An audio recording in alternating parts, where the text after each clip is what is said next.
All right, here we go. Good morning. I would like to call to order this meeting of your Fremont County Board of County Commissioners. Invite you all to please rise for an invocation by Grant Atkinson of the Canyon Cowboy Church. Please stay standing for the Pledge of Allegiance. Grant, push that front button. There you go. Thank you.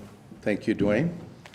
Let's bow together, honor our Creator. And Heavenly Father, we have so many things to be grateful for, like our state, the great mountains, the great country, all that we have, and so many great people, our country, and this county, our community. Father, we just give you praise and thanks for that. But we also have so many things to pray for, like our country and our state. We put all those things in your hands, our county as well. So many areas we just put there because there's so much that our great people can do, and so many things we trust you to oversee and direct, and we praise you for that. Thank you for our council. Thank you for each one here.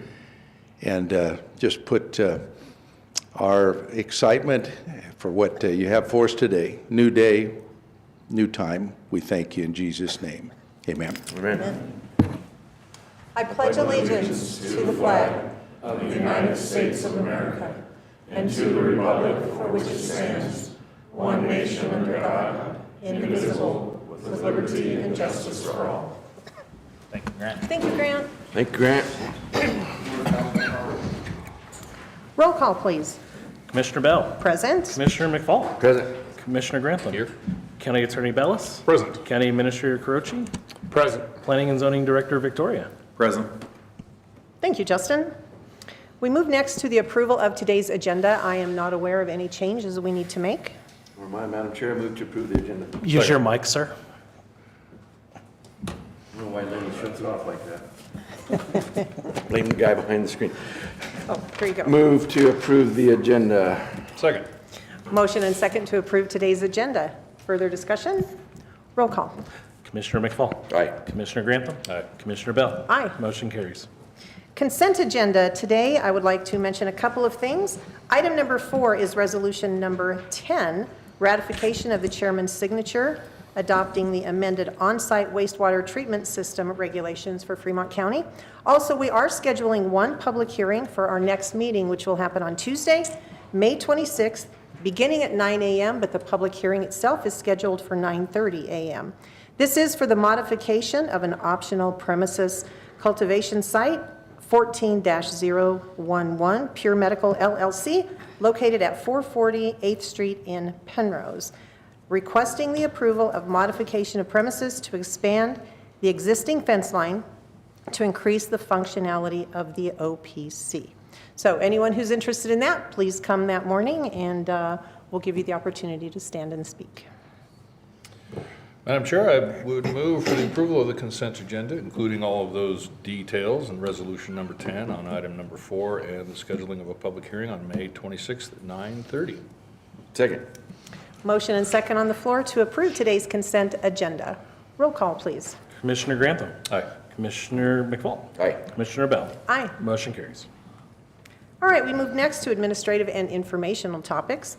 We begin with staff and elected officials, and up first, we have a sales and use tax report by Sean Sutton, our budget and finance officer. Good morning, Sean. Good morning. Morning, all. How are we? So far, so good. Good. Welcome And you back. and yourself? Oh, thank you, sir. Yeah.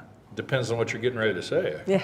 Well, I was just going to wish everybody a happy belated Mother's Day. I didn't do that the last time I was up here, so I And hope the you all Avs had won.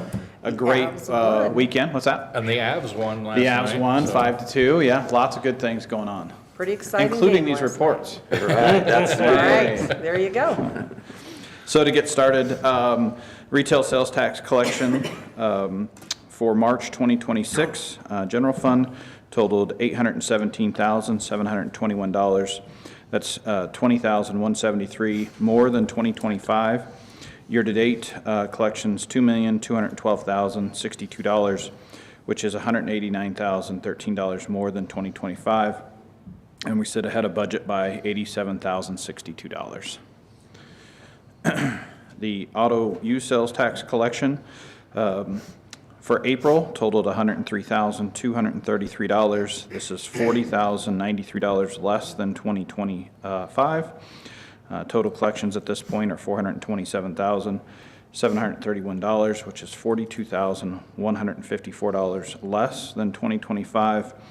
However, during our budget talks with Clerk Grantham and I, as you can kind of see, the budget itself is in good shape. We're $4,814 over our budget.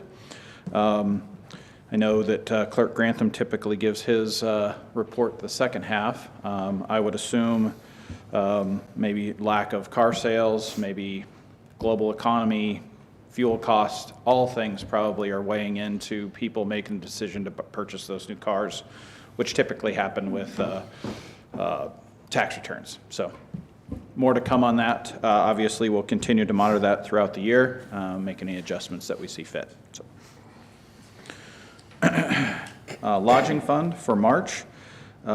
This is a quarterly collection. As you can see, it looks like the state is back on that quarterly collection, so doesn't mirror 2025, but very close to the other years that are on the chart up there. So again, we'll monitor this moving forward.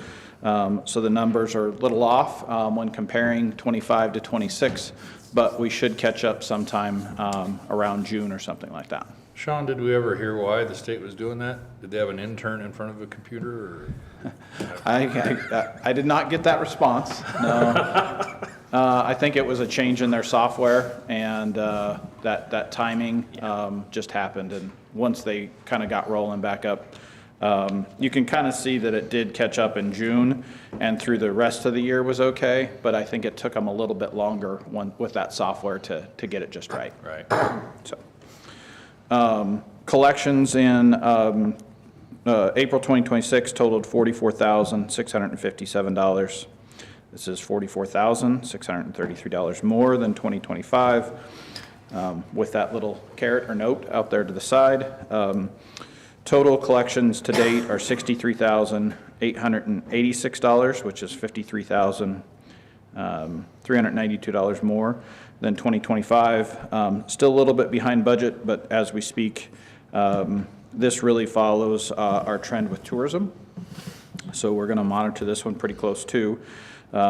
More heads and beds as our tourism picks up here in Fremont County, and we have larger collections in that June and September timeframe. And just going back to the 25 numbers, the 26 versus 25 number is going to be completely meaningless until we get to the final number next year. Correct. Because of how they reported it, or how they remitted back all through the year. It's just not going to make any sense. But the overall to the budget is pretty typical. We're usually behind at this point until we get to September report. Until we're not. Yeah. Yeah. So, but we do monitor this, and obviously when we're going through the budget process, this is one of the more difficult ones because the collections are so far behind. So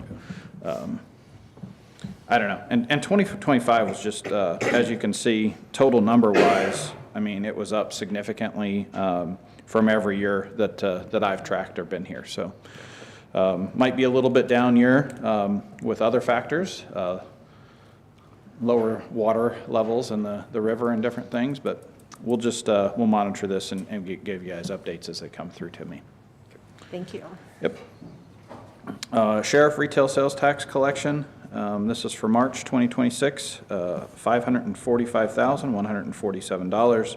This is $13,448 more than 2025. Year-to-date collections, $1,474,708. It's $126,009 more than 2025. Slightly behind budget, but again, explanation-wise here, it will pick up or should pick up through the year. I have no concerns at this point that this should catch up a little bit. So, Sheriff auto use sales tax collection. This is for April report, $68,822. This is $26,729 less than 2025. Year to date, we sit at $285,155, which is $28,102 less than 2025, but again, slightly ahead of budget by $1,822. overall pretty decent numbers, especially to our budget. So we'll continue to monitor these and make changes, as I said before. So, any questions? Not a question, just thank you so much, Sean, for not only the report, but the way that you work on our budget as well. I know what a long budget process we have every year. You go through half of the year doing the budget for the next year. But it's not just you, it's your entire office, your entire staff. It's all of our other elected officials, it's our department heads, it's everyone else who takes so much time to work on the budget. And I think every time you stand before us and give us another budget report, it proves that all of that time is time well invested and well spent. So thanks to all of you. Thanks, Commissioner. You do all right. Fair. All right. Thank you. Thank you, sir. We turn next to our County Administrator, Tony Carochi, for his report. Good morning, Tony. Morning, Madam Chair, Commissioners. Good morning, everyone. We'll begin with the job opportunities that we have posted for the county. In our building department, we have a permit technician that closes May 26th. Clerk and Recorder's Office, we have a recording technician 2 that closes May the 14th. Fremont County Department of Public Health, we have an office technician position. The posting closes on May the 20th. And the Fremont County Sheriff's Office, we have several positions. We have a patrol deputy posting that closes July the 9th, a master control officer posting that closes May 14th, and a substance abuse treatment coordinator posting that closes May 13th. So for more information about employment opportunities with Fremont County government, please visit our county website at fremontcountyco.gov or call our HR department at 719-276-7409. We still have a request for proposal out for an HVAC roofing unit replacement project. This Thursday, May 14th, is the last day to submit bids for a design-build project to replace 5 large commercial rooftop units at the Fremont County Combined Courts Judicial Building, located at 136 Justice Center Road in Canyon City. The project includes all engineering, permitting, equipment, procurement, and installation. A 5% bid bond or a certified check is required with all proposals. Sealed proposals must be submitted electronically through BidNet Direct no later than this Thursday, May 14th at 2:00 p.m. You can find the detailed solicitation documents at www.bidnetdirect.com/Colorado/Fremont County. And finally, our Fremont County Department of Transportation, our county DOT began conducting dust suppressant operations yesterday for the west end of the county. Planned roadways are Reed Road, R-E-E-D Road, and County Road 2 from mile marker 22 to mile marker 26.5. Signs and flaggers are in place, alerting the traveling public of road work in progress. You are encouraged to exercise caution while traveling through the posted roadways during operations. We appreciate your patience and understanding as our work crews work to complete spring roadway maintenance for our citizens. That's all I have this morning, ma'am. All right, thank you so much. Any questions for Tony? Okay, moving on. We have some elected officials, I believe, who have some things to say. I'm going to start this morning with our county clerk, Mr. Grantham. Good morning, sir. Good morning. Thank you, Madam Chair. The ballots are coming. This week, on Friday, Saturday, UOCAVA ballots are going to be mailed out to our overseas citizens and military. So FYI, that is on the horizon. If you need to update your voter registration, please visit www.govotecolorado.gov. You can register to vote, change your registration, change your affiliation. All of that stuff is right there. Our sample ballots will be out in the next 2 weeks. We just have to upload them to the state's website so that it can go through their portal, and you can put in your address and you'll see which ballot you get. There are 4 different primaries happening this time around in June. The Unity Party has a primary for the governorship. The Libertarian Party has a race for the Secretary of State's office, and then the 2 major parties, Republican and Democratic parties, have their elections going on as well.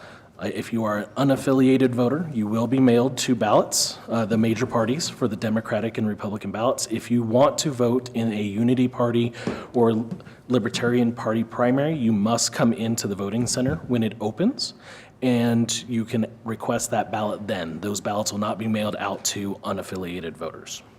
If you are affiliated with a minor party that does not have a primary, you do not have the opportunity to vote in those primaries unless you change your voter affiliation. You have another 2 weeks before to change your stuff before the election is a full swing here in the county. We do mail ballots out June 8th, just FYI on that. And the election is on June 30th this year. So just FYI, a lot of wheels turning, information like that. So other than that, it's a go. All right. Sounds good. Thank you so much, Justin. Thank you. Let's go next to Commissioner Grantham. Good morning, sir. Good morning, Madam Chair. Good morning, everyone. Let's start off with the, well, there's the good, bad, and the ugly. I'll do that in reverse order.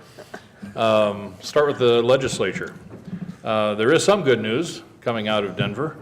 Tomorrow is sine die, which means that they will be done tomorrow. And you can hold on to your wallets for safely for the next 7 months or so. So that statement obviously doesn't take into account the damage that has been done in the last 4 months. But there are things that, I talked about this last meeting that we had in here, some of the legislation that's been underway, and we wouldn't have enough time to actually sit here and spend talking about all the bad stuff that's come down the pike. But one I did talk about 2 weeks ago is Senate Bill 135, which it did pass both chambers, and it will be on our ballot. We don't know what that designation will be on the ballot yet, because it has to go through the Secretary of State's process before, and giving it the appropriate letters or numbers, depending on the kind of ballot measure it is. But more to come on that. That is effectively a $37 billion increase over the next, tax increase over the next 10 years. It is essentially mortgaging away all of our TABOR refunds during the course of those 10 years. And they will sell it with teddy bears and rainbows, like I said 2 weeks ago, selling it by saying it's going to education, when in fact they've only committed about $9 billion of that over the 10 years to education. They took the remaining $28.5 billion over the next 10 years and put it into a fund, or they called the fund that they had already put it in the legislation, they called it the Children's Fund. Now granted, they didn't actually define what they were going to do with this money in the Children's Fund. It's only a designation by name of what the fund is, not what it actually does. This was in response to the criticism that a fraction of the money they are taking is going to the education, which they're promising. So it still remains to be seen what will actually happen with that money if the ballot measure passes. I would ask everyone to be aware of this ballot measure coming on in November, that this is nothing more than another shell game in order to take our TABOR refunds and being sold as if this money was already paid in taxes to the state of Colorado, and therefore you're not losing anything. Yes, you are. You're losing $37.5 billion that would come back to you in TABOR refunds. That is not tax dollars, that is overpayment of taxes, and that money belongs to you. Please vote no on whatever that measure turns out to be. Another wonderful idea from the legislature, as you go to grocery stores, Walmart, you run into people at festivals and whatnot, you see petition signature gatherers out and about gathering signatures for a wide variety of ballot measures, citizen-initiated ballot measures. One of them was Initiative 175. Initiative 175 would take $700 million in transportation-related revenue. So this is revenue that's coming in, legitimate tax revenue, that is already designated to transportation-related projects, roads, highways, bridges, but it has not been used in that fashion by the legislature. 175 would require the legislature to take that $700 million and spend it on transportation. If you've driven any of the highways in this state, especially out in rural Colorado, especially out in eastern Colorado, oh my gosh, you take life and limb into hand when you go out into those areas on those highways. What the legislature has done in order to prevent this from happening so that they can keep writing those blank checks off of that $700 million to other projects that aren't transportation related, they have introduced and have started the process on it. They only have till tomorrow to get it out the door and to the governor. But that is House Bill 1430. It would take those same $700 million and from gas taxes, from vehicle fees, and all those things. And what it would do is it would, basically, it's a sort of a tax cut, amazingly enough. However, what this means is hand in hand with the Senate Bill 135, they would be able to keep the Tabor overage and be able to spend it wherever they want instead of on the transportation funding places where they were supposed to. So when is a $700 million tax cut not a tax cut? Well, it is that with House Bill 1430. It's an effort to remove the ability of Initiative 175 to actually do what it's telling the state legislature to do, which is spend transportation dollars on transportation projects. What a novel idea. In good news, I'll leave that. We've got plenty of Tuesdays coming up over the next few months to talk about all the wonderful things the legislature has done to us, for us. Flags. We got a lot of guests here from our local communities, our local governments, and we had guests the last couple of weeks. I think 2 weeks ago, and then yesterday, we've had some of our school groups come in to take a look at our flag displays. I think yesterday we had CES here and Harrison. I'm trying to remember who was here a couple weeks ago. Washington. So we've had some field trips from our school kids, first grade all the way up to I think fourth grade or so, where they've come and visited us and took a tour of not just the flag area in the atrium, but also some of our other offices like the clerk's office, public health, and planning and zoning. So we really appreciate our schools coming and taking a tour of our building and seeing our flag display, because we're kind of proud of our flag display and our big flag. So please let folks know about that. And we're going to have this up all year like this, celebrating our 250, 150 here in Colorado, and of course our country's 250th. One last thing, if like me, you were brought up on a steady diet of Orange Crush and Denver Broncos, sad news yesterday, Craig Morton, the original number 7 for the Denver Broncos, passed away, and a sad day for all of us old Bronco fans that predate even the John Elway era. So just thought I'd mention that. Thank you, Madam Chair. All right, thank you so much, sir. Let's go next to Commissioner McFall. Who is John Elway? Whatever way? No, I don't know. I never did like the Broncos, sorry. You may not get out of this building alive after that. That's all right.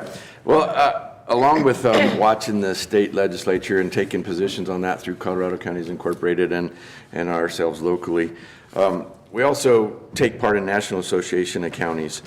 And Commissioner Bell and I, well, all three of us actually serve on different steering committees. And those steering committees consist of very similar steering committees that we have at Colorado Counties Incorporated. I personally sit on the Public Land Steering Committee. We have over 50% public land in Fremont County, so it's pretty important that we keep our public lands open and safe and usable for multi-use. Along with public lands is the Western Interstate region, which is I want to say 15 western states, but we've added 2 states. So there's 17 western states in the Western Interstate region. And that group of folks, we also defend our public lands and work with the federal government to take care of their lands, which are most of our public lands. But as well, we try to maintain the Western way of life. So it's right up my alley because that's the way I was raised and that's the way I still live. And so it's fun to be able to have the same unified voice with 17 other states. And believe it or not, California, Colorado, Oregon, we all have the same problems and we all have the same voice. And it's a very strong voice with our federal government. So we get out there and we have lobbyists that work for NACO, that work for us, lobbying different things for our public lands and ways to help out our public lands and our people that use those lands. So it's pretty rewarding and I really enjoy doing it myself. I'm sure other commissioners do. You get out of it what you put into it, so it's pretty nice.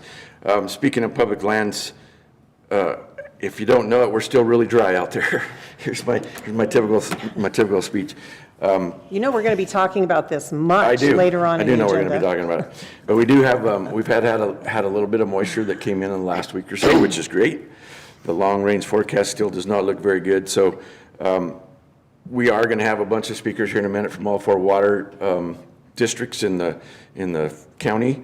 And it'd be interesting to hear from them what their plans are moving forward. But BLM, Forest Service, the unincorporated county, I think all of the fire districts, in Fremont County are in some kind of fire restrictions. I just wanted to kind of let you know what some of those criteria are that make BLM and Forest Service. They're real similar. This is actually BLM's criteria, but the sheriff is in contact with the fire districts all the time, fire chiefs, and the fire response guys from the federal agencies as well. So they try to stay in unison. However, Forest Service, BLM, and fire restrictions 1, Fremont County unincorporated is in restrictions 2.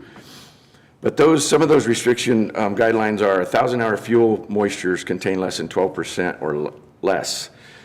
Moisture, that's not very much moisture in there. Energy release components at 90 percentile or greater. Fire danger adjacent or adjunctive rating is very high or extreme. With these hot temperatures and these winds, that helps that one go up. Fires are impacting available suppression resources. You see that from when we do have a fire, what it takes to get these fires out. High occurrence of human-caused fires. The last 2 that we've had in Fremont County, or at least on this end, were human-caused. Fire weather and fuel conditions are forecast to persist or deteriorate, and Pueblo zone fire preparedness level is 4 or 5. Now stage 1, they have to be in 3 or more of those criteria, stage 2, 4 or more, and stage 3, 5 or more. So that tells you that 3 or more of those criteria are met for BLM to go into restrictions, and Forest Service is real similar to that. I appreciate the sheriff and them going into stage 2 because it is very dry out there. We need to be very diligent and careful, and we don't want our houses to burn, our neighbors to burn, and we definitely don't want our forest to burn. So be careful and diligent while you're out there, and thank you. All right, thank you so much for that. I also have a couple of quick-ish things.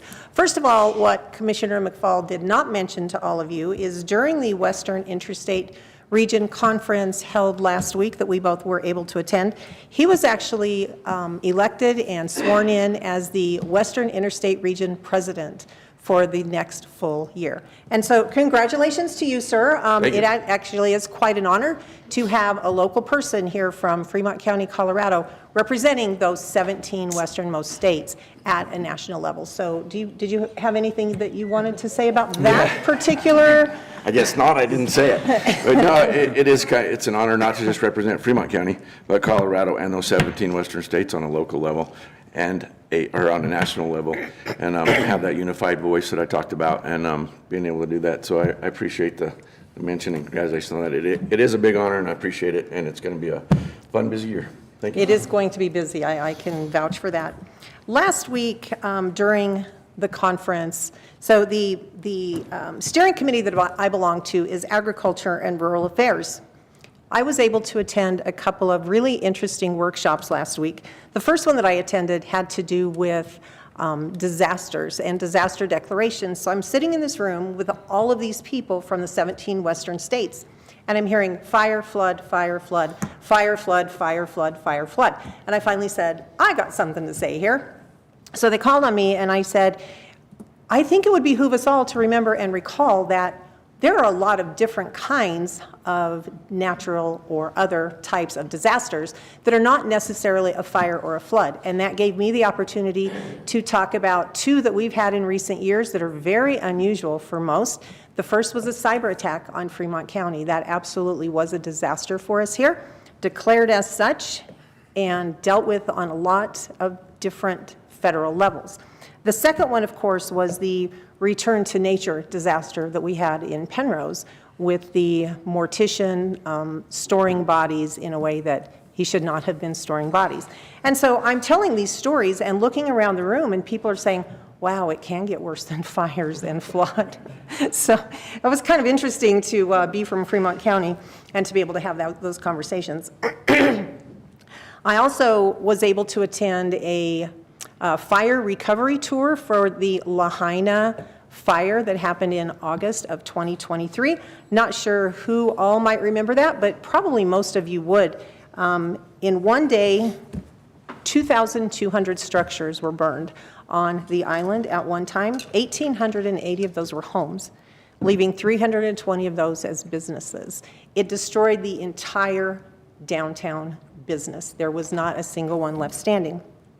That fire killed 102 people, and 2 remain missing from that. So I was able to go on this tour and kind of listen to what really happens with a really big, devastating fire. We've had a lot of fires here in Fremont County. We've had our own fire disasters and declarations here, but to listen to it on that scale and that level was something completely different. But it was really good, I think, for me to be able to attend those things, because I was able to come away with a sense of this is how you would deal with something on that massive of a scale, should it ever happen here. So it was really, it was a really interesting, very informative time last week. The only other thing that I wanted to mention this morning, probably should have mentioned this last week, but congratulations to Manny Colon, who is well known to most of us, who has owned and operated Colon Orchards here in Canyon City since 1937. He was named the 2026 Bob Appel Friend of the Arkansas Award winner. So very well deserved. Congratulations to Manny for that. All right, I think that's all from us up here this morning. We do have a public hearing scheduled to begin at 9:30 a.m. We're 2 minutes late, but we're going to jump into it right now. So let's go ahead and call this public hearing to order. This is for Special Review Use 26-001, Legacy Metals and Fabrication Facility. This proposed facility will be a fabrication and sales facility for metal panels, siding, roofs, and similar products located at 130 County Road 67 in Penrose. We have a representative with us this morning, I believe, Jerry Martin. If you would like to come forward to the microphone in the form of Rob Brown, a face we all know as well. So good morning, sir. Rob clearly is our Fremont Economic Development Corporation Executive Director, does a great job for all of us. And so, Rob, you're going to be speaking on this morning. Thank you very much. Rob Brown, Fremont Economic Development Corporation, for the record.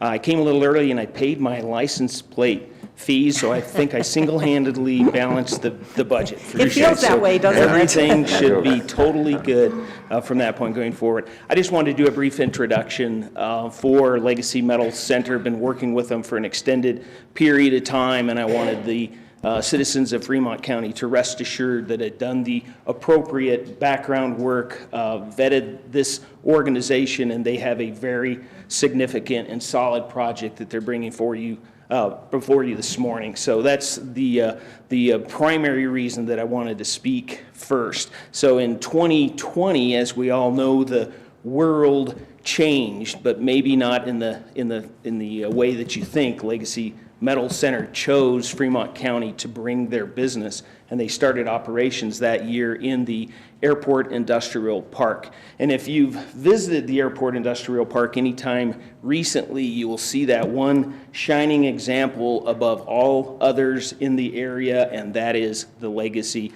Metal Center as we currently know it. And they are taking that energy, that focus, that project, and they're recreating it and expanding it across the Highway 50 at the corner of 67 and 50, and they will become an anchor for a new business opportunity for our entire community with their new facility. So I will do the introduction, if you don't mind, of Jerry Martin. He'll tell you a little more about the project, but it's a great project and something that we're very excited. Primary jobs here in Fremont County of significance in a manufacturing role, which just is not something we get the opportunity to do very often. So Jerry? Thanks, Rob. Thank you so much, Rob.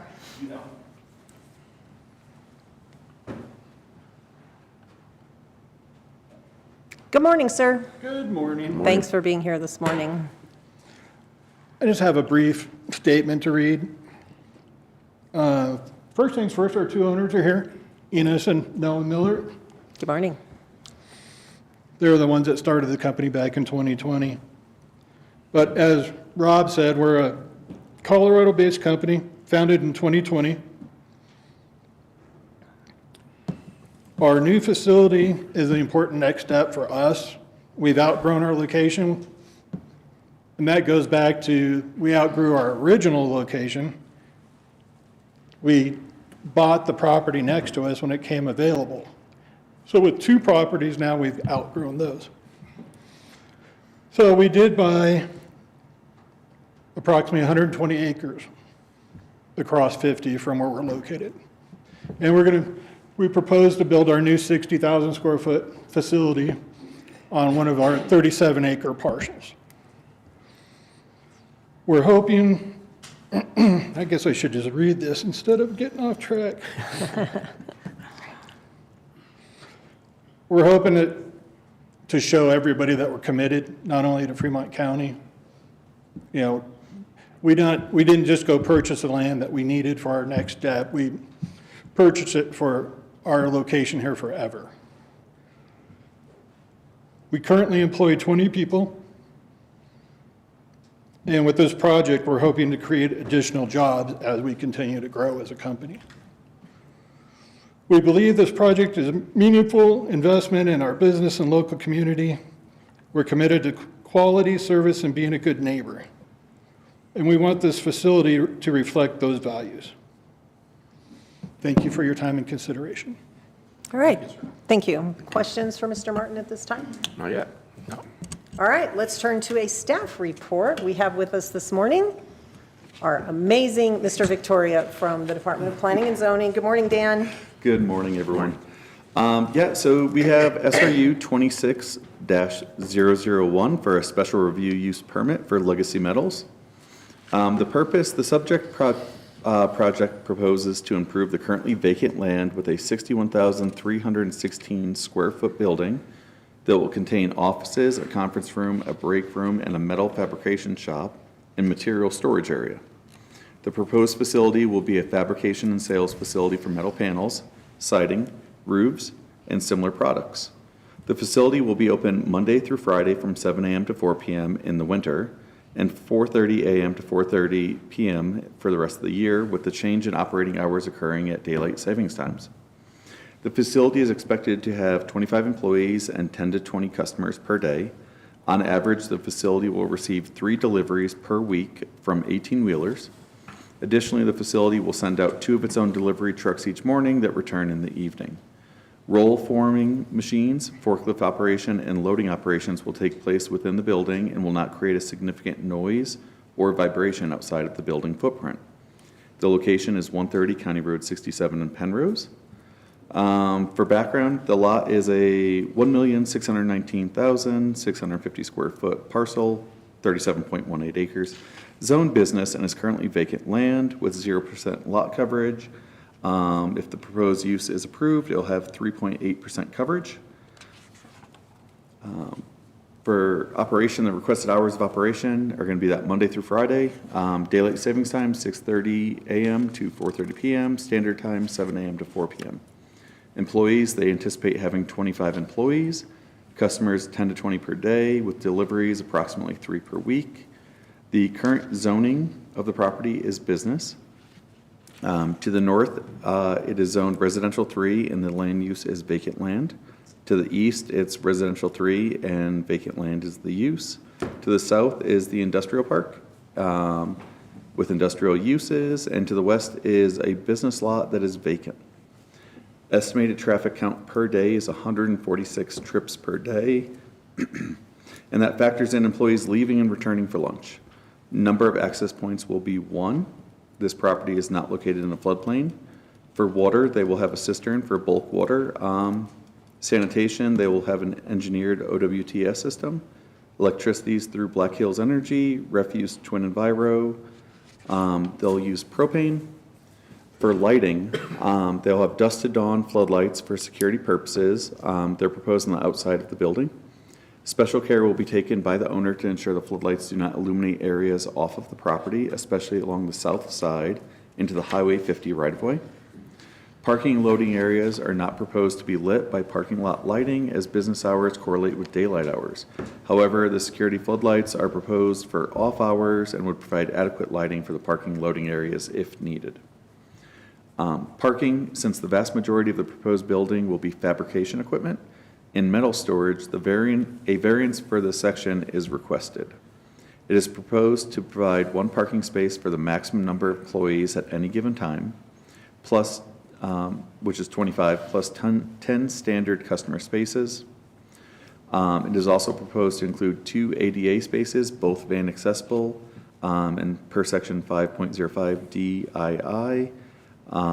Customer and delivery truck loading, offloading will occur on the north side of the fabrication shop area. They are located in the Florence Fire Protection District. Access is off of County Road 67. And we have received no comments from the public. For agency comments, staff requested comments from various review agencies. Staff has incorporated comments received to date either in entirety or part.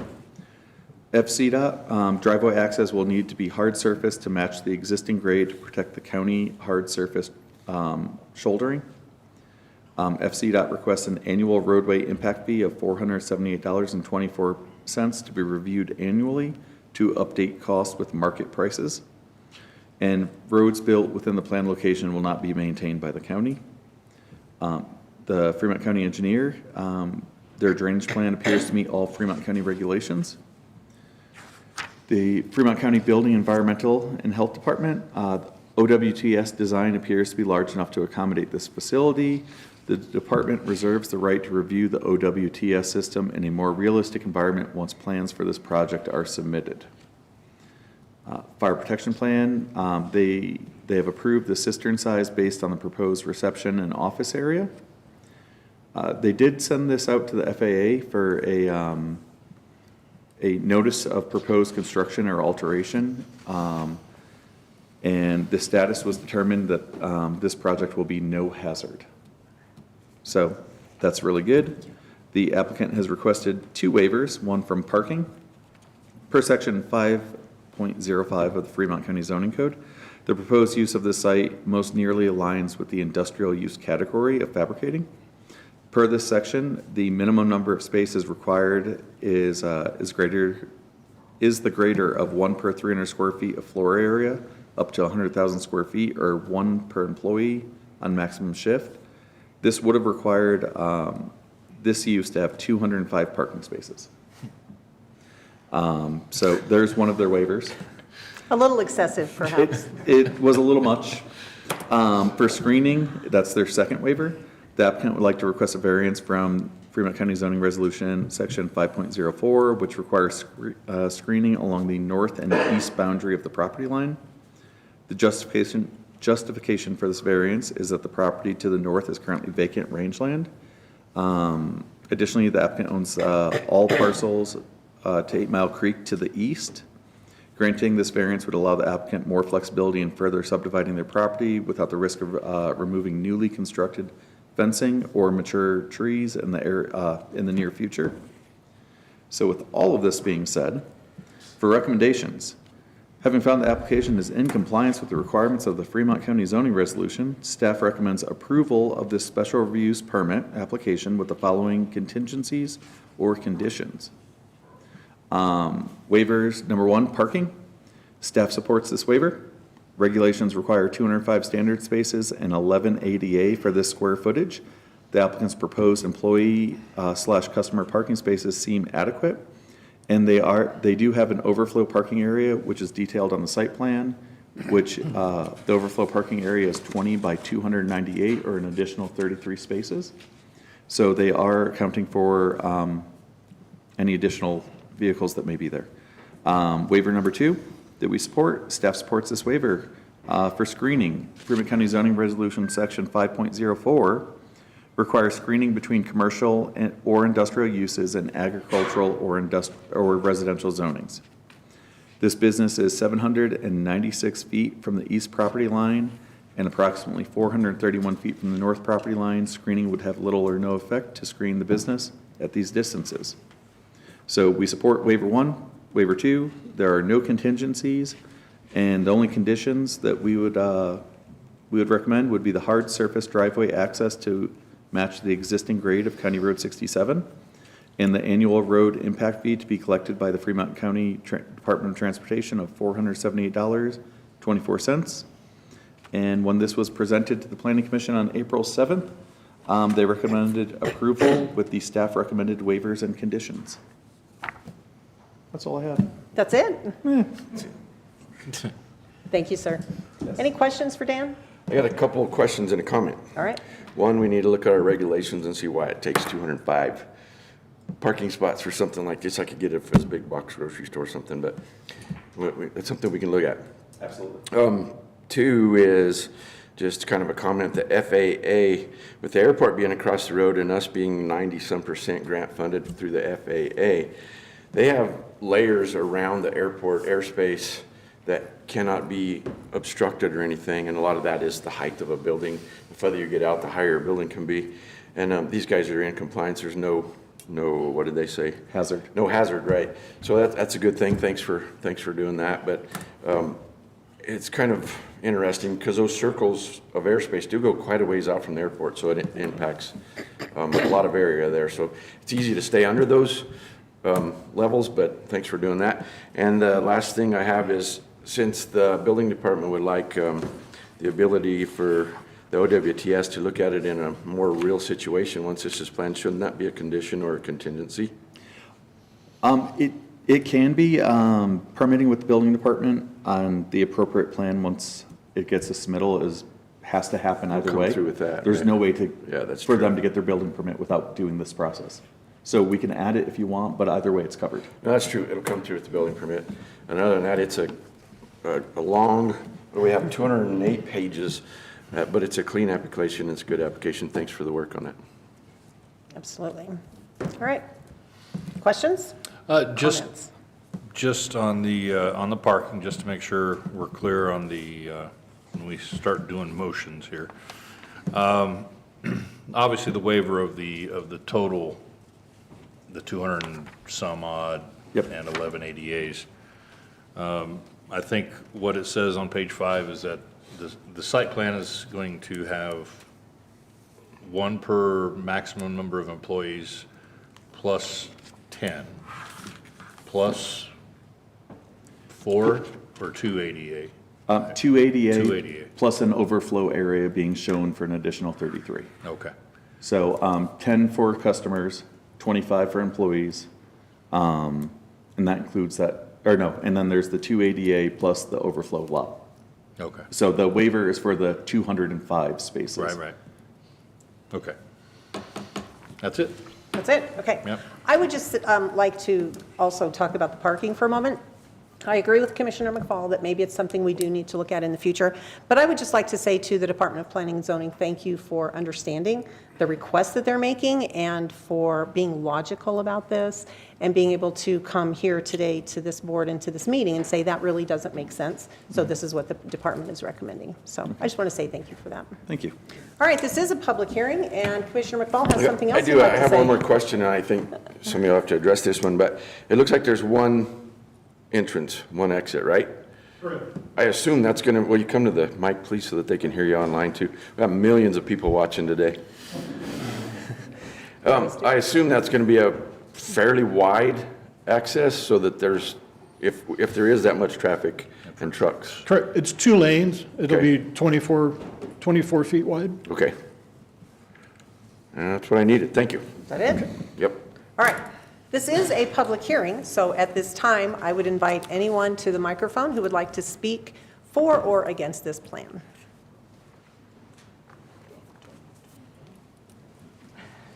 If you could identify yourself, Yes, please. I'm And then if Victoria you would Hansen. fill out one of the slips of paper over there and get it turned into us. Thank you. Sure. Victoria Hansen, I live at 507 County Road 123.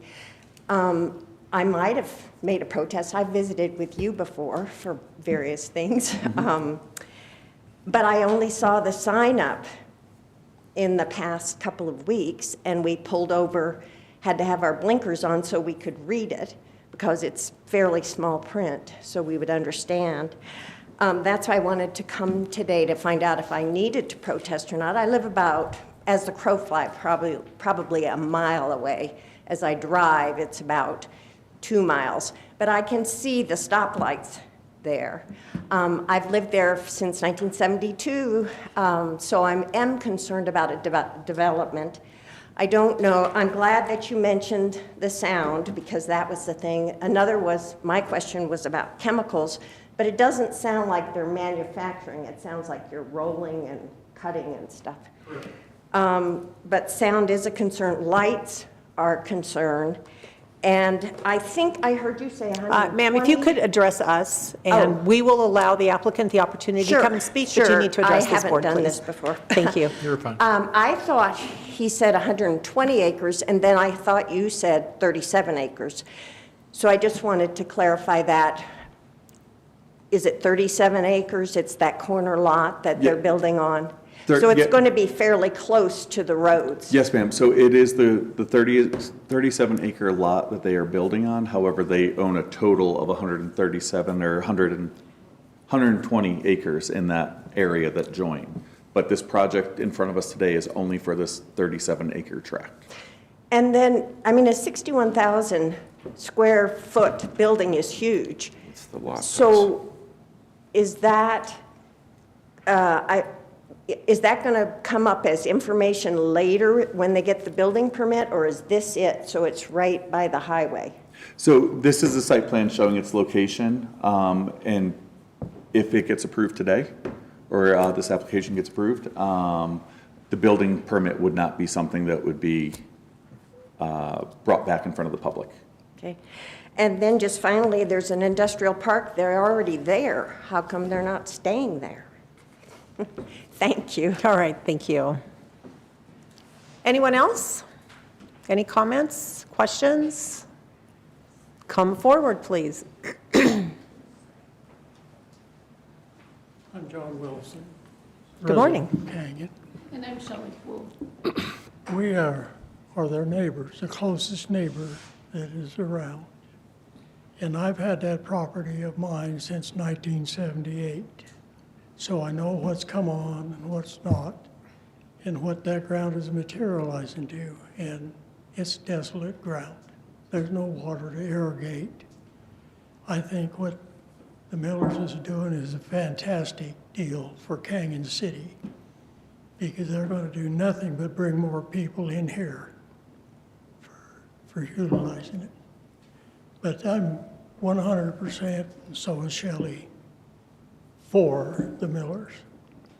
All right, thank you so much for those Thanks, comments. John. Anyone else? Okay, Mr. Martin, I would invite you back to the microphone to address any of the issues or questions that you just heard. If you have anything that you would like to say, any response? No. You're good? Okay, at this time, we will close the public hearing. I will ask my fellow commissioners one more time if you have any questions, comments. I have a comment. One is to her question as to why they're moving. They mentioned that in their deal is because they've outgrown where they're at. They outgrown one building, they built another property, and they've outgrown that, and that's why they're looking at moving. Agreed. Thank you. All right, anything else? Motion? We're ready for a motion.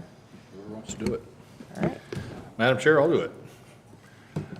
I move for the approval of SRU 26-001 Legacy Metals and Fabrication Facility with the following waivers. The parking waiver as detailed on the site plan.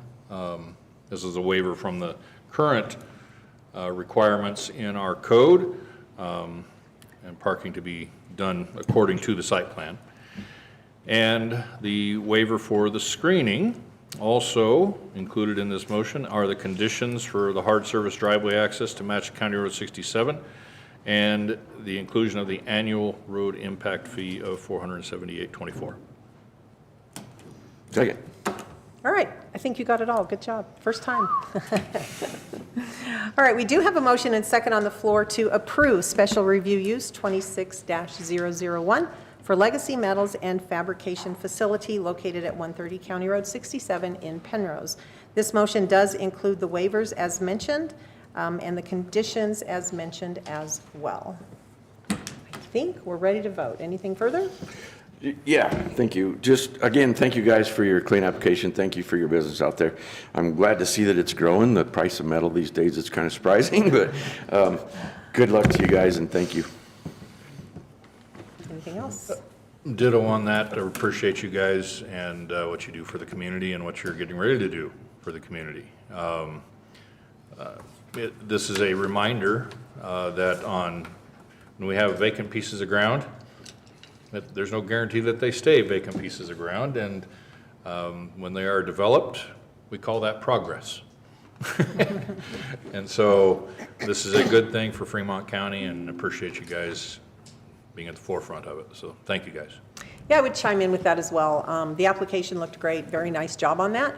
I would say that might have had a little bit to do with Mr. Brown and FEDC. He probably helped guide through that process a little bit. So probably giving him a call was one of the smarter things that you did. Rob is well known through this community in helping processes like this along. So thank you as well, Rob. We always appreciate your attention and involvement. All right, being no further questions or issues, let's do roll call. Commissioner Grantham. Aye. Commissioner McFall. Aye. Commissioner Bell. Aye. Motion carries. Thank you guys so much, and best of luck to you out there. Thank you. All right. Okay, let's go backwards now in our agenda. We have we do have one more thing we need to address. Under our administrative and informational topics, we do have a moment for citizens who may wish to address the commissioners on a matter not scheduled on today's agenda. Do we have anyone in the audience today that would like to rise and address this group? Okay, thank you. All right, now moving forward, we have no old business on today's agenda. Let's jump right into new business. Item number 1, we do keep talking about the status of water here in Fremont County and what it's likely to look like during the summer. So we have brought with us this morning folks from Canyon City, Florence, Park Center, and Penrose Water Districts to come and give us water status updates. We'll start with Travis Payne from Canyon City, if he would like to come forward. We will be followed by Florence, Park Center, and Penrose Water, if you would like to just kind of line up next. All right, good morning, Hello. Travis. How are we doing? Morning. Good, how are you, sir? Doing okay. Good. Yeah, doing okay. Talking about some maybe not quite fun things. Don't have any great news to have, but I got some pictures to show, and we'll start with those. Go to the next slide. So this is a graph of snow water equivalent in the Arkansas River Basin. It was accurate Friday is when I pulled this graph. If you were to look at that graph today, we'd be back down to the red line at the bottom. So we're back down to about the minimum ever recorded. This is information that's been taken since about the 80s. It's been a rough water year. I think everybody probably in this room knows about that, but this graph really does a good job of showing just how bad our snowpack really has been. So I think that was at 22% of median. Today, it's at 14% of median. So what we gained in that last storm, we pretty well lost. So it gives you an idea how long those kind of storms last. So without regular precipitation, we're going to be in bad shape. So you can go to the next slide, please. So this is precipitation accumulation in the Arkansas River Basin. It's not quite as bad as the snowpack. That's because we did get more snow than that snowpack goes to show, but that March that we had was very, very hot, and so we lost a lot of that snowpack to that warm March, and it wasn't necessarily in runoff. A lot of that was evaporation, so it's going right back in the atmosphere. It's not getting collected in our reservoirs. So again, we were at 68% there. We're at about 67%. We haven't got any more precipitation. So some glimmers of hope is we do have a small chance for precipitation tomorrow, a better chance Sunday going into Monday. So we need those continued events to stave off any really low river flows that would necessitate like senior water rights making river calls, so preventing junior water rights users from getting access to that water. Go to the next one. So this is the Arkansas River flow in Canyon City. So you can see that line again. As of Friday, we were just under 300 CFS flow in the river. This morning we were at 236. So again, we're dropping back down. So we'll probably gain a little bit with this very hot weather that we have coming up in the next week. But of course, that's going to be at the cost of our remaining snowpack probably. So not that we're going to be down to zero, but it's going to take a hit. That's for sure. Go ahead. Next slide. Yep, so this is what we're doing about it. This is our emergency water shortage response plan. As of April 29th, we're on a water shortage watch. We're asking for a voluntary 5 to 10% reduction in water use through all of our water users. To be clear, that's for people using City of Canyon City water. That does not apply to people on wells or on ditch water.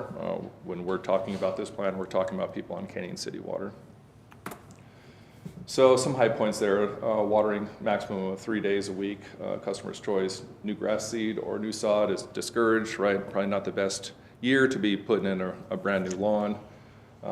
Tree, shrubs, and perennials watered by handheld hose or low volume non-spray between the hours of 6 and 10 a.m. And flowers, vegetables, community gardens may be watered anytime by handheld hose or by automatic system between the hours of, again, 6 to 10 p.m. Stage 1 is what we'd go to if we were really looking at possible river call. Again, river call being that we wouldn't have access to our direct flow rights that we normally use for our drinking water. We'd be asking for 20 to 30% reduction in water use, and some of those aspects again getting a little more tighter, 1 to 2 days a week of watering, again, customer's choice. Again, those two being voluntary. Stage 2 is where we really would be in bad shape. What we have in the system is what we have. We don't have access to our direct flow rights. We do have storage water, Pueblo Reservoir that we could have access to. We have about 1,000 acre-feet in that reservoir through reservoir transfers. We'd have access to that water. But again, that is a finite resource. So we'd be having some pretty serious talks if we were on river call, whether we'd go to this stage 2 or not. 1,000 acre-feet sounds like quite a lot, but what we've seen in our peak days is 10 million gallons a day, which would equate to around 30 acre-feet per day of what we would use. Again, that's peak water usage. It's not our normal water usage through the summer. It's more like 6 million average throughout the 3 hottest months, but it gives you an idea how much we can use. And we would want to keep certainly some of that stored water back for any potential use that we need to do next year. Right? There's no guarantee we'd have a great snowpack in this coming year, so we need to be wise with our water if we're using our stored water. Next slide, please. So we go drill into a little more of the specifics of the plan. I'll kind of concentrate more on the outdoor watering and irrigation that we're in, and really it just kind of reiterates 3 days a week of watering customer's choice. trying to use those handheld watering devices when you're watering other things, more 6 p.m., 10 a.m., things you should really be doing anyways to conserve water. Nothing in this watch is really going to hurt lawns or anything like that. It's things you should be doing anyways, and really getting the public to start thinking about conserving water and letting them know, yes, we are in a drought, doing what we can. All this stuff is greater good. If everybody does this in the Arkansas Basin, there's more water left in the river for those senior water rights, so they won't call out the more junior water rights, and they'll allow more people access to water, right? Next slide. So these are water features. Again, under the watch, there's really no additional things we're asking people, just fill using an approved backflow. But again, gets people thinking when, stage 1, stage 2, you may not be able to fill your online ponds, your swimming pools. Maybe you shouldn't be using your water features like water fountains, things of that nature. They're very pretty to look at, but they do evaporate quite a lot of water. Next slide. Watching at events, again, not asking people not to do necessarily anything, but as far as like the charity events and whatnot, but car washing at home, try to use a bucket, handheld hose with a shut-off nozzle. Don't just be letting your hose flow, things like that. Use a car wash with your fleet vehicle washing. And we're washing impermeable surfaces at your house. Try to use a dry cleanup method first, sweeping, a blower or something like that. Get rid of a lot of the heavy solids before you go wash it off, like your driveways or anything like that. Next slide. Restaurants, we'd ask voluntary participation in the water served only on request program. Again, lodging, construction, or hydrant special use, not really much anything different for your water watch. Next slide. And that's kind of, that's the end of kind of our program. Again, just trying to get people, get their heads wrapped around that we are in a drought. Conserving water is a good thing, and if we have to go to more measures, we may have to do that, but if we do what we can now, we might be able to stave off more harsh measures, and that's what we're asking of the community right now. Happy to take any questions if you have them. Questions, comments? I have a comment. Great. One is, we're kind of under watch, just trying to educate people, as you said, that it could get worse. Hopefully it doesn't, but it could. I've always mentioned that Facebook is kind of cool, but it's also an evil platform. There's already people out there throwing other people under the bus that they're watering and stuff like that. So, I mean, it's okay to point that out once in a while, depends on what they're doing, but they're just watering their grass right now. It's under watch. Maybe they're doing it at the right time. Yes. And then just for public knowledge, we do have a well here at the county building, and we do water our lawns. We are still being very conservative about it, watering early in the morning before it gets hot, but it is well water, non-potable water, not treated water. So before somebody throws that out there on Facebook, she does under the bus, it's there. Anyway, thank you for being here, Travis. Yeah, absolutely. I mean, it's always a good thing to try to maybe educate your neighbors, but let's be nice to each other. Let's be kind before we start throwing people under the bus. All right, thanks so much, Travis. Just Appreciate it. real quick, Travis, we got the canyoncity.gov/drought where you can get this report. Yes, thank you Okay. very much. Yeah, you can go to canyoncity.gov/drought. This report lives on there. Any updates that we would have would be updated there, as well as our social media. Would be probably a very good time also to point out that I'm going to do a public meeting at 5 o'clock at the Downtown Theater for any questions that the public may have tonight. Tonight, okay. Thank you, sir. Yep, absolutely. you. Appreciate your time. Up next, Florence. I know we have Lori Cobbler and Brandon Harris with us this morning.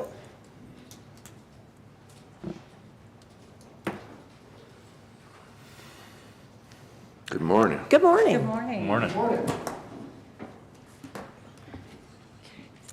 Right. Good morning. Thank you for inviting us to discuss Florence's drought response. As Travis said, most of the reporting that he does, it's the same for us. We all use the same information. The city really worked hard on our drought plan once we seen the same information that was out there that indicated the snowfall and that.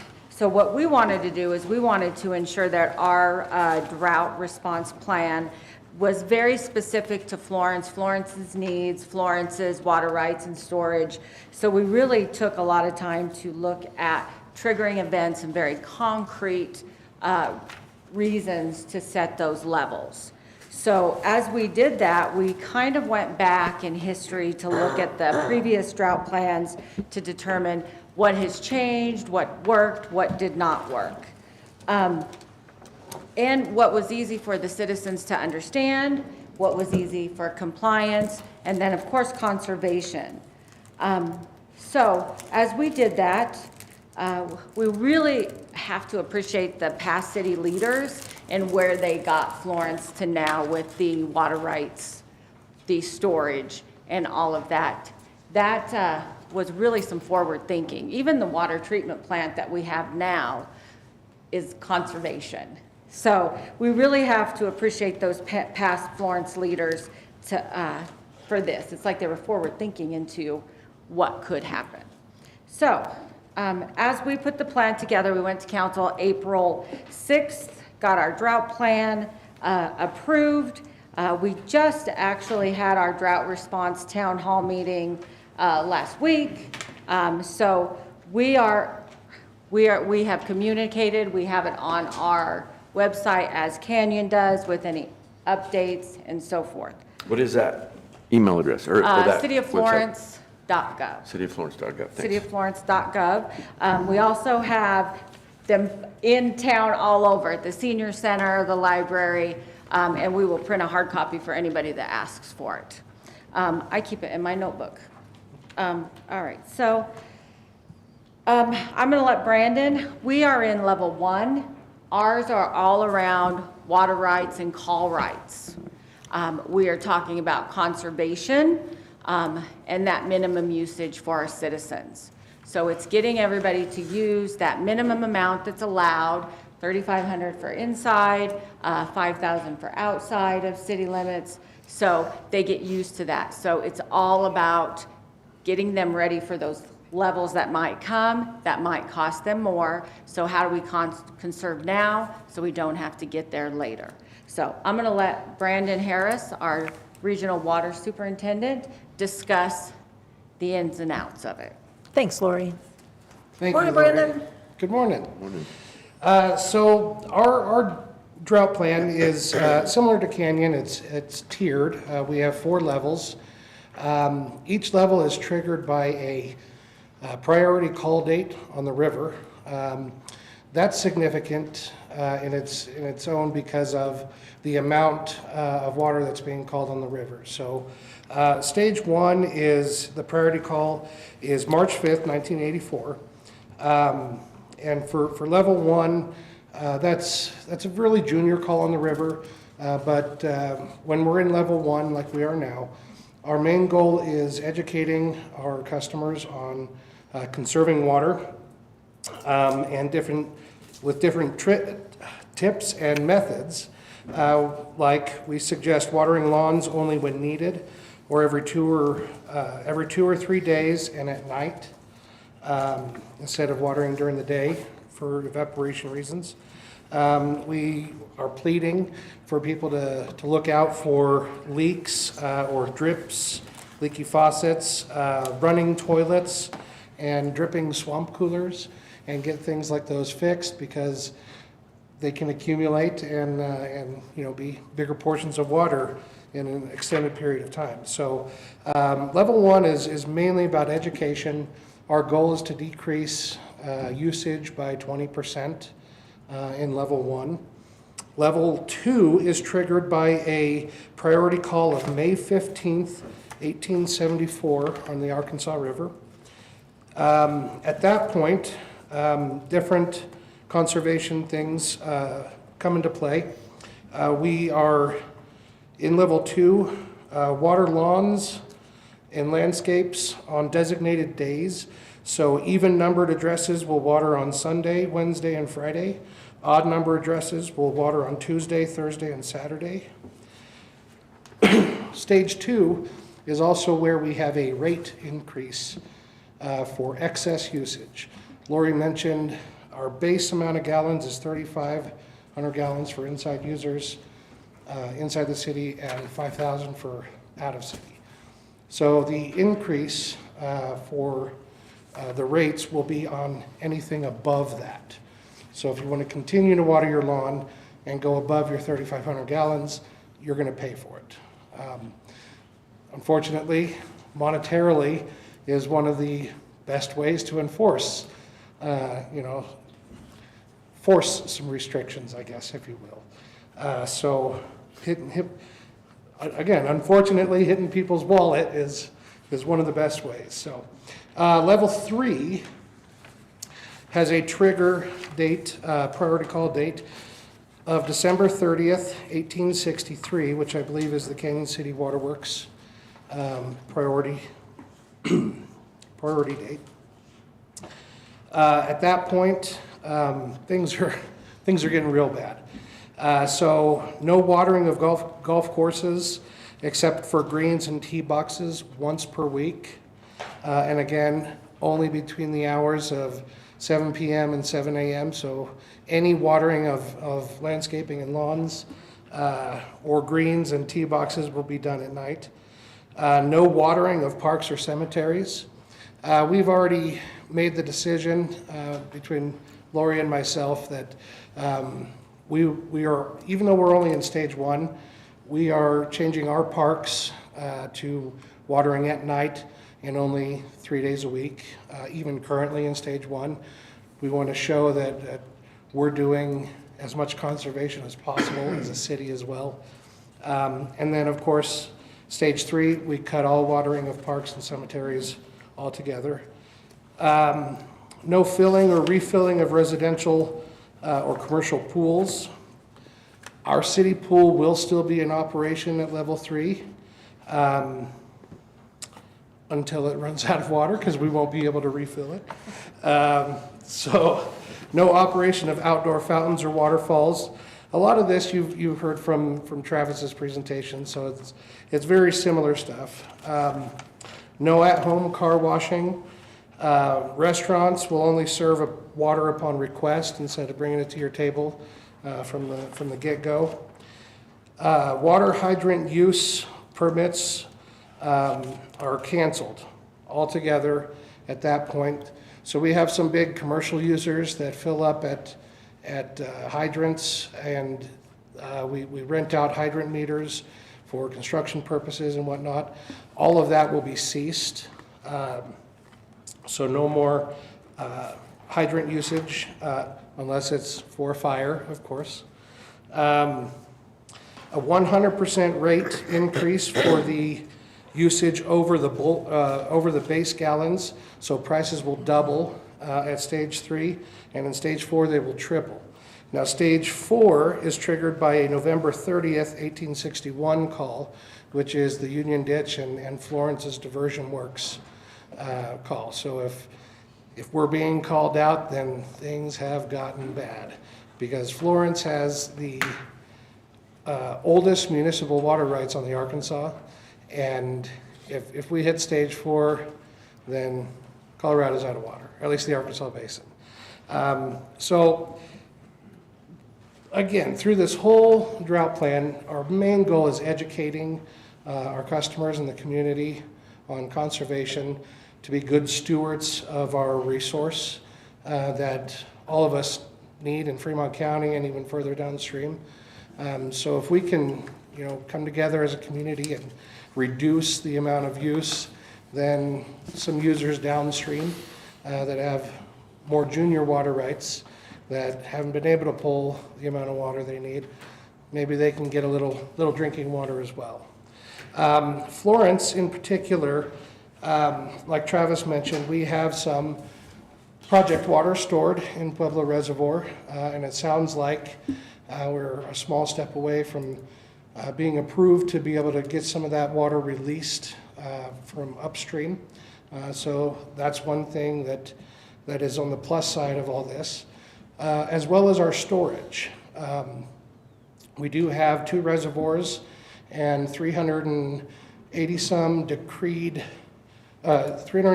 acre feet of decreed water storage. So we do have some backups, some reserves on hand, but at any point we want to reduce as much as we can the usage. So Any questions for me? Oh, yes, sorry. We do have a bulk water fill station for customers completely outside of our distribution system. And in stage 3, we will limit the bulk water sales to just our immediate area. So if someone in between Penrose and Springs finds out, oh, Florence has got a bulk station, we can drive an hour and go fill up there, they won't be able to. We want to service our community. But if Florence itself is being called out in stage 4, we are completely shutting down our bulk water sales because our responsibility is to our customers and our citizens. So that's just the way it goes, I guess. All right, thanks, Brandon. Clearly, the city has put in a lot of time and effort in considering all of these different things and putting a plan together, and I think you did it pretty quickly. So congratulations on that. Any questions, Well, that was my comments? question, that your last little deal there about the bulk users, because I know we have a lot of Fremont unincorporated that use the bulk. And so I appreciate you saying that. I think Travis has mentioned it too, that they're, instead of just having a card that they use typically, they're going to have to go and prove that they're within our area so that they don't have people coming down from other places. Yes, we are implementing a PIN number system. So right now, our bulk water station, you can just drive up and use a credit card on either side. There'll be a period of time where they have to register with us, prove their address, and receive a PIN number. And then on a certain date, we will lock out the bulk station to a point where they have to put in their PIN number to be able to use the credit card reader. And that's the way we're going to limit it. So right now, until we hit stage 3, anybody, even if they're from Springs or just outside of Springs, they can come down and use it. But when we hit that level 3, we'll exclude all those area codes and those addresses and commit to just our local people. Thank you, guys. Anything else? Yep. Just one last thing, along with what Travis was talking about, I know at least in your document here, we're talking about the limited watering days for lawns based on odd or even addresses, et cetera. Those kind of restrictions, while they're not technically in place right now, doesn't mean that we can't do that ahead of time and get ourselves used to it. Yeah. Because I think they're coming. And so my suggestion, just mine, but for Florence and Canyon, we gotta be conscious of the fact that we're heading this direction, and the sooner we get our lawns used to the schedule, the better. And that's why Florence, why we made that decision to already change that within ourselves. We want to lead by example and show everybody, hey, we're even doing this in stage 1. We're preparing and getting used to it. Yep. Thank you. One other thing I'd like to say is the city council did vote to cancel the wet parade. That was a very, very hard decision for them to make because it is beloved. So they canceled the entire parade because the dry did not have a lot of participants because it's maybe not as fun. But I am very proud of our council last night. They had a public workshop and they all discussed some alternatives because it's not just about the wet, it's about the veterans and the 250, 150. So they had a great discussion with the public about what else can we do. And I was very impressed with the public with they had everything ready, and they are putting a proposal together for the next council to look at a parade. So I just wanted to say it was hard. It was just because of the drought. It wasn't taken easy, but they're revisiting it because the people spoke, and Thanks I thought for that that was update. great. All right, yeah, thanks for that, and congratulations on being so proactive on everything that's happening. All right, we also have with us from Park Center Water, James Wade this morning. Good morning, sir. Good morning. Good morning. Thanks for having me. Thanks for coming. I'm not going to rehash what everybody else has already said. Everybody knows we're in a drought. The only difference I have is we have a different water source. Our water comes from Pisgah Reservoir down 4 Mile Creek through Canyon Heights Irrigation. It is flowing. It's not as much as normal. Pisgah Reservoir actually does have a little more storage than they've had in the past. but a lot of that is for Cripple Creek and other entities. We currently have 161 acre feet stored in Pisgah, project water that there is some avenues we can release to get it released to get to us. We also have, I believe it's 500 acre feet in Pueblo, that potential to exchange it up to Pisgah and release down for us.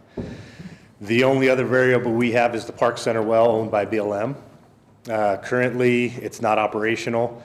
The main valve is stuck in the open position, and the operation valve is stuck closed. BLM is working on a plan to get it fixed, somehow shut the well in so we can replace those valves and get flowing. I have a phone call with Doug Mays this afternoon, the director of BLM local office, to give me an update on that. Our drought plans moving forward, I have my meeting tonight with my board. We're going to discuss it, and it will be on parkcenterwater.com. I'll put it out there. It's going to be very similar to what everybody else is doing. Right now, we need voluntary restrictions, limit your own use, limit your personal use, don't waste water, but moving forward, it could get worse.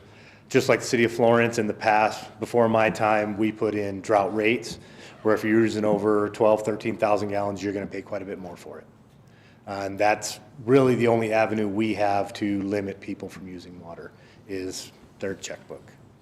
So, It any speaks questions? pretty loudly, too. It really does. doesn't You know, when your water Yes. bill triples, Yeah. that's when people start seeing it. Yeah, so I talked to Doug Mays last week, and he said it's top priority for them, so they are on it. As I told you, I would talk to him, and so it'd be good to hear his update to you today, whether they've come up with anything yet or not. Yeah, and they're expected to go out to contract, I believe, sometime this week, is Yeah. what he said. But He's- they've got a meeting this morning, and he's supposed to call me this afternoon. He knows the dire of it if it doesn't come up. And the other good thing is, just flew over the mountains yesterday, Sunday, and Sangres don't have a lot of water in them, but Pikes Peak actually has snow on it now. Probably On the more than- backside, it does. On the backside. Because the front side, it really doesn't. Yeah, The it does. backside does, yep. Which is kind of interesting. So that's probably more snow we've seen on it all year, but that does come down to Park Center. So, yeah, I'll stay on Doug Mays as well. I think, like I said, he knows it's a priority for us, and appreciate the work that they're trying to do on that, but it's not an easy fix.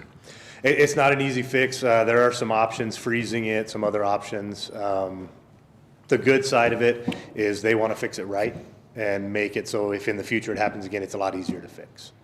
I do have the Pisgah meeting tomorrow, meet with the Pisgah Reservoir Board, and I'm going to discuss a lot of this with them and see what avenues we can work to move our project water from Pueblo to Pisgah, get releases down to keep our water flowing.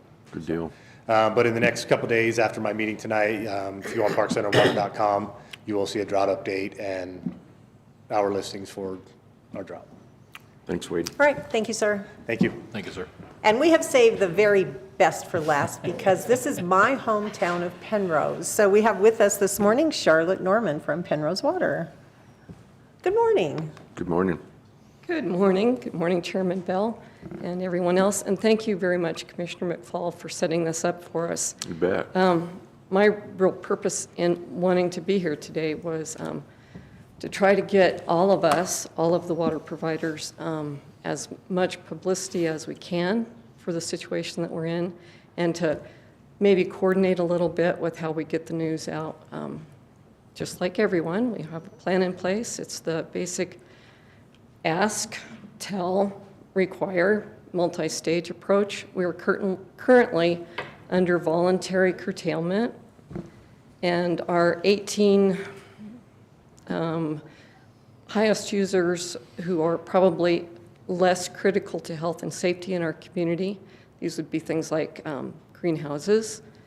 We have still a couple of medical marijuana grows, one of which is on your agenda next month, and one greenhouse that uses quite a lot of water growing bedding plants. They employ a lot of people. We don't want to put them out of business, but they are on notice that they will be the first ones to be curtailed if we move further. As you will remember, in 2003 and 2004, we were the poster child for drought, and we restricted all outside use except for watering livestock. And a lot of people hauled their livestock out because it was a more centralized drought. This is different. We are actually in the best situation in Colorado at this moment.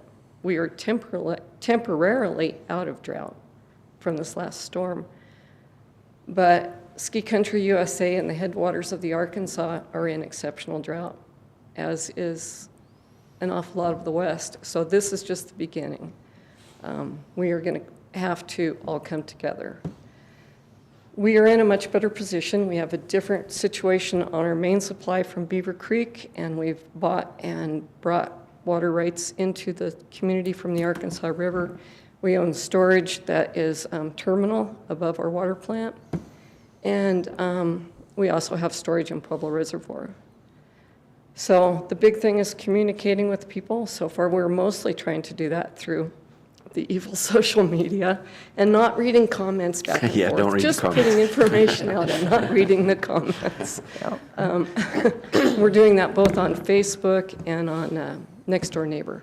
And there's some overlap with Canyon City and us in the Next Door Neighbor groups. A tiny little bit of good news for all of us on Arkansas. Richard Hildebrand, a former board member of ours, is now on the Southeast Water District Board, and he came to our meeting yesterday to let us know that Southeast is holding 3,000 acre-feet of water in storage for use by municipalities west of Pueblo. So it's not a lot, especially when you have populations like Canyon City and Florence, but that is definitely an option. There is a nominal cost involved with this administratively, and I do not know who the contact person at Southeast is for this, but that should be easy to find. And also, Upper Arkansas Water Conservancy District is going to attempt to facilitate exchanges for all of us. One of the problems that we have is that most water decrees will not allow us to exchange from Pueblo up to our diversion points when the river is low because of just basic, you need to keep the river alive. We, Penrose Water District, cannot exchange when the gauge at Portland is, I believe, below 180 CFS. And those exchanges are difficult for everyone, and I think Upper Ark wants to help facilitate some of that. I don't know how the water from Southeast might be used for Park Center, but it certainly is something that is to be thought of. Maybe it could be used by exchange. But I think it's going to be a long and hard summer, and I'm really glad that we're all talking together now in May, because in July and August, it's going to be too late to get people thinking about how to conserve. So, thank you very much. All right, thank you so much. Southeast is being very gracious, I think, in allowing these temporary exchanges from Pueblo up higher because they understand the trouble that we could be in. And they are just a one-time deal. It's not going to be a permanent thing. I think Canyon's been talking to them. So if you haven't waited, it might be worth it, even for Pisgah. I don't know. But yeah, Southeast is doing a great job of that. And Upper Ark's going to try to help. They're trying to figure out what to do, too, because of that gauge at Portland. I think it's 174, isn't it, instead of 180. But anyway, it's already almost there. So they're trying to figure out how to move water. Upper Ark's trying to figure out how to move water around to keep that gauge at that level as well. So it's a chess game right now, and it's going to get worse. So everybody do their part. And I do know that the contact person at Upper Arkansas is Terry Skanga, and Terry's been with them for a long time. He knows almost all of them. It's Greg Felt, actually. Terry's retired. He's just a consultant right now. But it's really? Greg Because Greg Richard Felt told right me now. Skanga yesterday. Okay. No, it's Greg All Felt right now, yeah. Okay, thank you. Yep. Okay, to just kind of close out this informational topic today, I would just like to say thank you to all of you for showing up, for taking this seriously, for understanding that we are one community here and that we all need to do our part. So we appreciate all of you being here this morning. Thank you so much. Yeah, thank you. Item number 2 in new business, requesting the issuance of a fermented malt beverage special event permit, Royal Gorge Initiative for River Initiative, for an event at the Royal Gorge Park East Ridge Campground, County Road 389B in Canyon City on May 16th of 2026 from 4 p.m. to 9 p.m. We have with us this morning, I believe, Caleb McNeil. You're not Not Caleb. quite. I am not Caleb Good McNeil. morning. Good morning. I am Hey, Kat McNeil. Hold on just a Yeah. second. Let's let these guys clear out. It's going to get kind of hot for a second. Chatty. Could you tell I was looking down as I Yeah. was talking, reading from my agenda?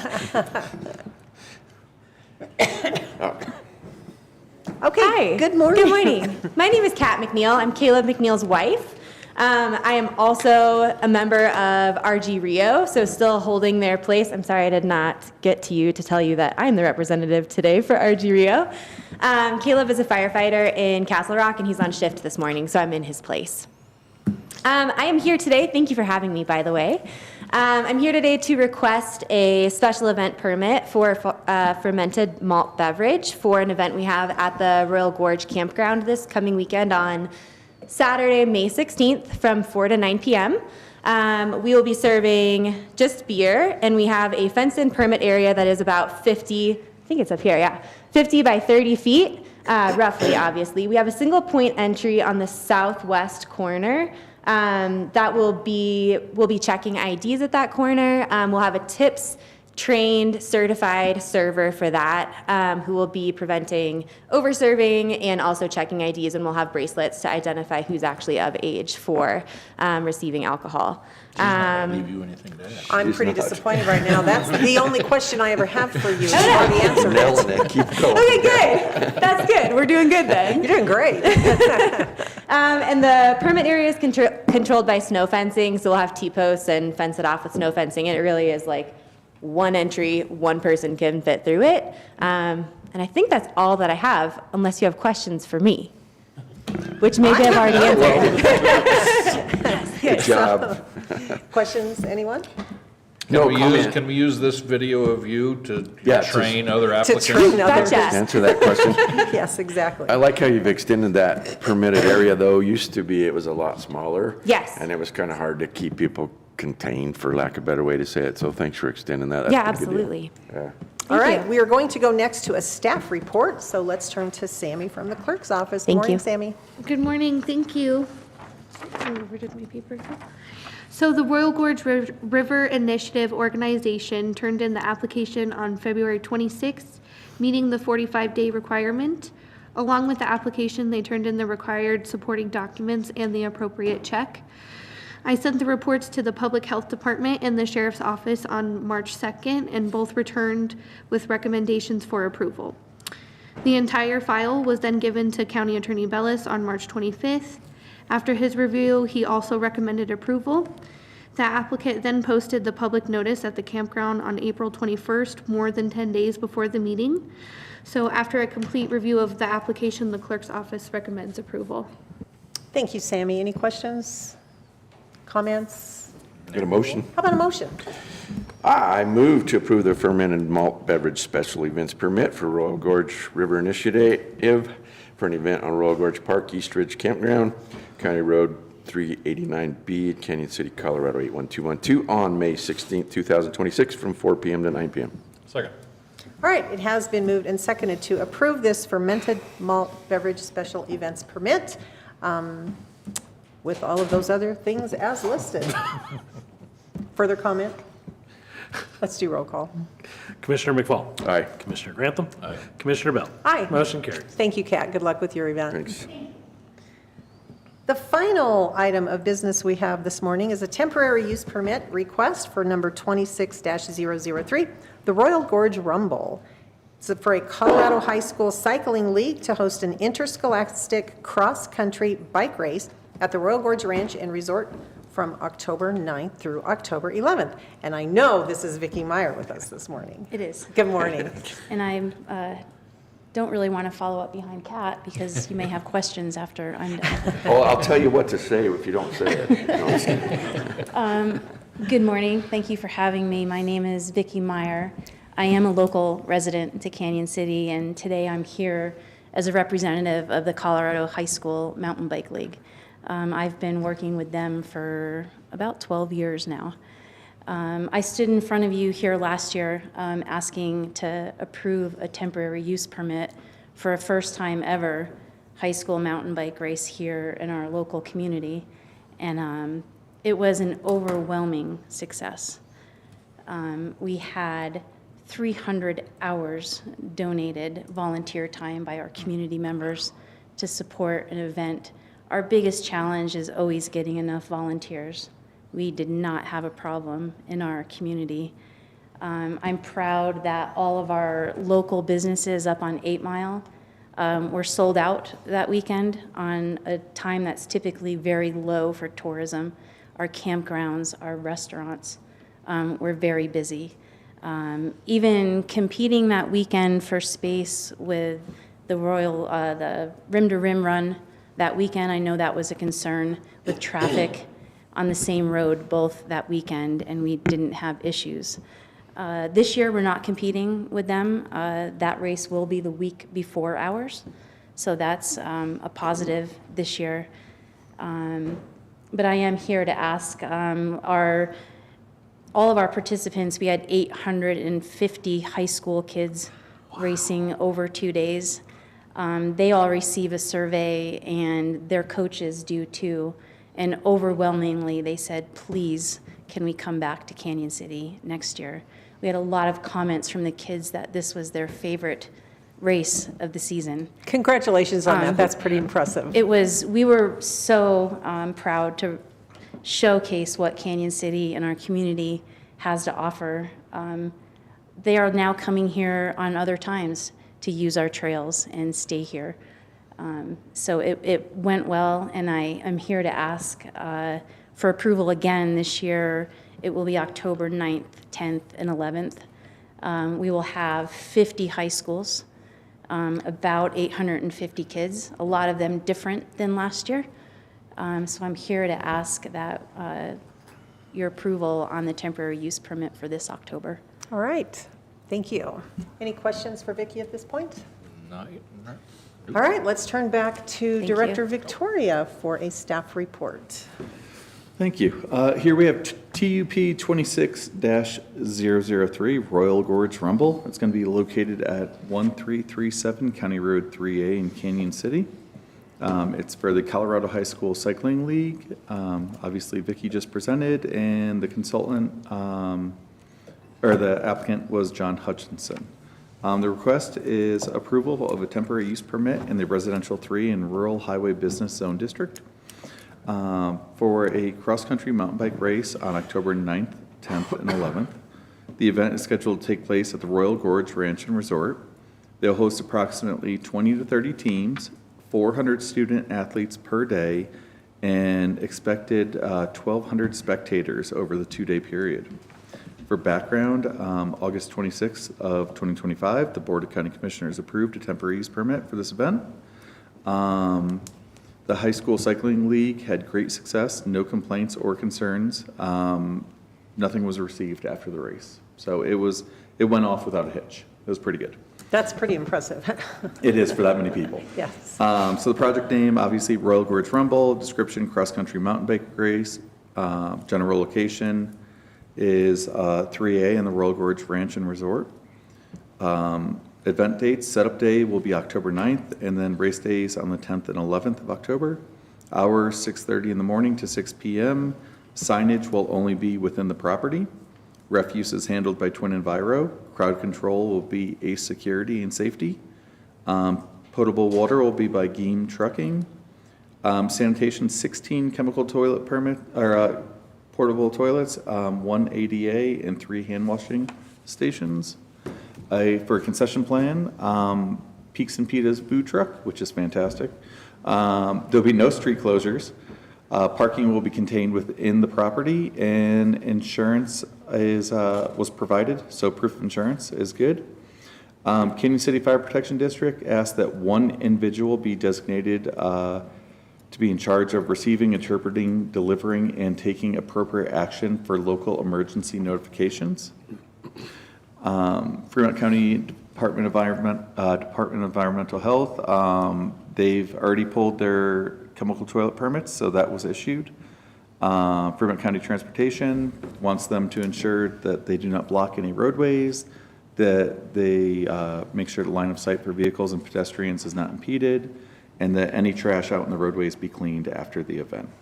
So the applicant is requesting 2 waivers.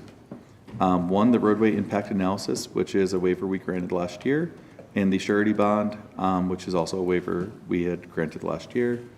So with this said, Planning and Zoning Department recommends approval of waiver number 1, roadway impact analysis, and waiver number 2, surety bond. And then the conditions are appoint one individual to be the lead for emergency notifications via Fremont County Everbridge, ensure no roadways are blocked, line of sight is maintained for vehicles and pedestrians, and trash is picked up after the event. All right, thank you. Any questions or comments for Dan? The only one I would have is on condition 1 or condition A. The appointment of that individual, is that to come, that information to come to you or to? No, it's something for them to handle on their end. So the designee was not to be made to us. So they have to pick their person, and that person has to be used. Okay. Yep. So I assume you guys have that, Vicki. Will you come back up, please?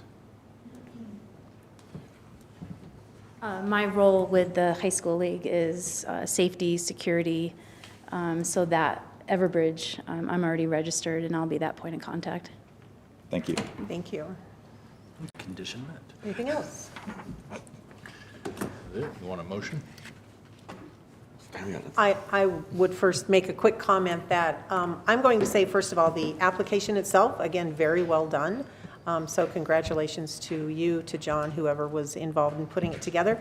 But I'm also going to make the comment that you make it pretty easy on us to approve a subsequent event when the first one went as well as it did last year.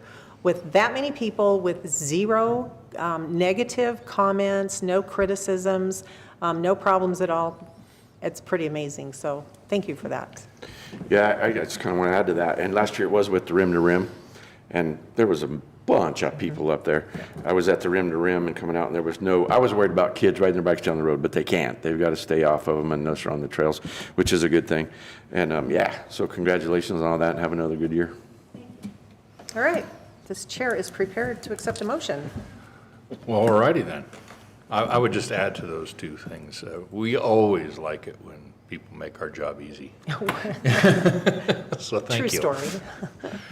Madam Chair, I would move to approve the temporary use permit 26-003, the Royal Gorge Rumble. The Colorado High School Cycling League to host an interscholastic cross-country bike race at the Royal Gorge Ranch and Resort, October 9 through 11, 2026. Included with that motion is waiver number 1, the waiver of the roadway impact analysis, and number 2, the waiver of the surety bond. Also included in that is the conditions, the aforementioned emergency contact, the single point of contact with one individual. 2, ensuring that no roadways are blocked. 3, that the line of sight for vehicles and pedestrians is not impeded. And 4, that all trash is contained and cleaned during and after the event. Second. It has been moved and seconded to approve this event, temporary use permit 26-003 for the Royal Gorge Rumble. No, good. He's making motions over here. This is for the Colorado High School Cycling League to host an interscholastic cross-country bike race at the Royal Gorge Ranch and Resort, October 9th through 11th of 2026. This motion does include the 2 waiver requests as well as the 4 conditions as listed. Anything further? Roll call. Commissioner Grantham. Aye. Commissioner McFall. Aye. Commissioner Bell. Aye. Motion carries. All right, good luck with your event. We hope it goes as well as it did last year. All right, and with there being no further business to come before this board, we are adjourned.